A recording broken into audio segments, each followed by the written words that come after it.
ರಾಜ್ಯದಲ್ಲಿ ಲೋಕಸಭಾ ಚುನಾವಣೆಯ ಪ್ರಚಾರ ಭರದಿಂದ ಸಾಗ್ತಾ ಇದೆ. ಸಂಸದೆ ಶೋಭಾ ಕರಂದ್ಲಾಜೆ ಕೂಡ ತಮ್ಮ ಪ್ರಚಾರ ಕಾರ್ಯದಲ್ಲಿ ತಮ್ಮನ್ನು ತಾವು ತೊಡಗಿಸಿಕೊಂಡಿದ್ದಾರೆ.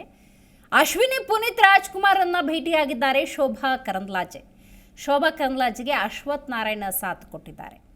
ನಮ್ಮ ಪಕ್ಷವನ್ನು ಬೆಂಬಲಿಸುವಂತೆ ಶೋಭಾ ಕರಂದ್ಲಾಜೆ ಈ ಸಂದರ್ಭದಲ್ಲಿ ಅಶ್ವಿನಿ ಪುನೀತ್ ರಾಜ್ಕುಮಾರ್ ಅವರನ್ನು ಕೇಳಿಕೊಂಡಿದ್ದಾರೆ. ಅಶ್ವಿನಿ ಪುನೀತ್ ರಾಜ್ಕುಮಾರ್ ನಮ್ಮ ಕ್ಷೇತ್ರದ ಮತದಾರರು ಮತ್ತು ಸಜ್ಜನ ವ್ಯಕ್ತಿತ್ವ, ಅವರು ನಮ್ಮ ಪಕ್ಷವನ್ನು ಬೆಂಬಲಿಸಬೇಕು ಅಂತ ಈ ಸಂದರ್ಭದಲ್ಲಿ ಶೋಭಾ ಕರಂದ್ಲಾಜೆ ಕೇಳಿಕೊಂಡಿದ್ದಾಗಿ ಸ್ವತಃ ಶೋಭಾ ಕರಂದ್ಲಾಜೆ ಹೇಳಿದ್ದಾರೆ. ಇದೀಗ ದೃಶ್ಯದಲ್ಲಿ ನೀವು ಗಮನಿಸ್ತಾ ಇದ್ದೀರಿ, ಅಶ್ವಿನಿ ಪುನೀತ್ ರಾಜ್ಕುಮಾರ್ ಅವರ ನಿವಾಸಕ್ಕೆ ಶೋಭಾ ಕರಂದ್ಲಾಜೆ, ಅಶ್ವಥ್ ನಾರಾಯಣ್ ಸೇರಿದಂತೆ ಬಿಜೆಪಿ ಕಾರ್ಯಕರ್ತರು, ಬೆಂಬಲಿಗರು ಭೇಟಿ ಕೊಟ್ಟು ತಮ್ಮ ಪಕ್ಷಕ್ಕೆ ಬೆಂಬಲ ನೀಡುವಂತೆ ಮನವಿಯನ್ನು ಮಾಡಿಕೊಂಡಿದ್ದಾರೆ.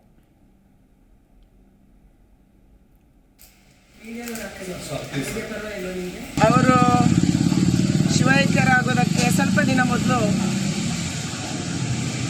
ನನಗೆ ಸಿಕ್ಕಾಗ ಈ ಮನೆಗೆ ಊಟಕ್ಕೆ ಬರಬೇಕು ಅಂತ ಕರೆದಿದ್ರು.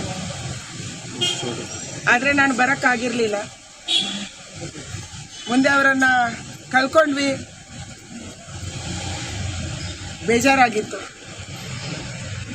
ಇವತ್ತು ಅಶ್ವಿನಿ ಅವರು ಅವರ ನೆನಪಲ್ಲಿ ಜೀವನವನ್ನು ಮಾಡ್ತಾ ಇದ್ದಾರೆ. ಅಶ್ವಿನಿ ಅವರಿಗೆ ರಾಜಕೀಯ ಪಾರ್ಟಿ ಇಲ್ಲ, ಆದರೂ ಕೂಡ ನಿಮ್ಮ ಸಹಕಾರ ಬೇಕು, ನಿಮ್ಮ ಬೆಂಬಲ ಬೇಕು, ಆಶೀರ್ವಾದ ಬೇಕು. ಭಾರತೀಯ ಜನತಾ ಪಾರ್ಟಿಗೆ ಇವತ್ತು ಮೋದಿಯವರು ಇಷ್ಟೊಂದು ದೊಡ್ಡ ಪ್ರಮಾಣದಲ್ಲಿ ಕೆಲಸ ಮಾಡುವಂಥ ಸಂದರ್ಭದಲ್ಲಿ ಪುನೀತ್ ರಾಜ್ಕುಮಾರ್ ಅವರು ಕೂಡ ಮೋದಿಯವರನ್ನು ಮೆಚ್ಚಿಕೊಂಡಿದ್ದರು, ಭೇಟಿಯಾಗಿದ್ದರು.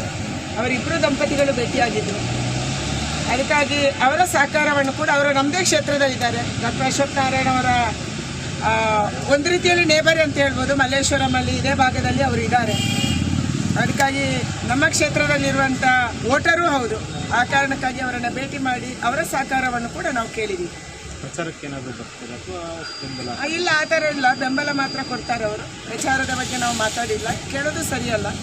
ಅದಕ್ಕಾಗಿ ಅವರ ಸಹಕಾರ ಬೇಕು, ಬೆಂಬಲ ಬೇಕು ಅನ್ನುವಂಥದ್ದನ್ನು ಕೇಳಿದ್ದೀವಿ.